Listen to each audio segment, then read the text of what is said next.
వల్ల ఈ రాజకీయ ఆఫీసు ఆడబెట్టినారు. ఈ రాజకీయ ఆఫీసు వల్ల ఈ ట్రాఫిక్ ఇక్కడ జరిగేది వెహికల్ వీళ్ళు వచ్చేసి టిప్పర్లు గిప్పర్లు అన్నీ వచ్చేసి రోడ్ల మీద ఆపుతున్నారు.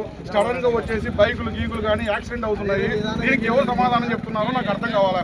నేను రోజు చూస్తున్నాను ప్రతి ఒక్క వెహికల్ ఎక్కడో ఒక చిన్న చిన్న యాక్షన్ జరిగిపోతున్నాయి. ఈ రాయల్టీని ఇక్కడ నుంచి ఎత్తేసి వాళ్ళకి సంబంధించిన దూరంలో పెట్టుకోవాలి. ఈ మెయిన్ తిరిగే ఇక్కడ ఈ లొకేషన్లలో వాళ్ళ రాయల్టీలు ఉండకూడదు. ఇది విన్నపం. మాది ట్రాఫిక్ చాలా చండాలం అయిపోయింది. చాలా డస్ట్ మొత్తం ఇది పొల్యూషన్ అయిపోతుంది. మాకు ఏదైనా పరిష్కారం ఉంటే చూడండి. ఇంత ట్రాఫిక్ మేము ఎక్కడ పోయేది ఏం కదా ఏం సంగతి అర్థం కావడం లేదు.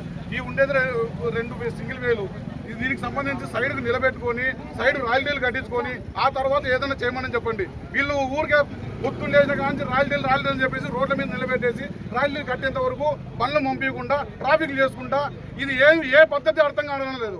వాళ్ళకంటూ ఒక రాయల్టీ కట్టాలంటే 1600 2000 రూపాయలు రాయల్టీ కడుతున్నారు. ఒక స్థలం తీసుకొని వాళ్ళు ఒక చోట నిలబెట్టుకొని వాళ్ళు చేయలేరా ఇంత డబ్బులు తీసుకున్నప్పుడు? ఈ రోడ్ల మీద ఎందుకు వాళ్ళు రాయల్టీలు కట్టాలనుకున్నప్పుడు ఒక చోట నిలబెట్టవాను. ఇది రోడ్డు, ఇది పబ్లిక్ తిరిగే స్థలము. పబ్లిక్ తిరిగే స్థలంలో ఇలా చేయకూడదు. రాయల్టీ డౌన్ డౌన్, రాయల్టీ ఎత్తిపోవాలి, రాయల్టీ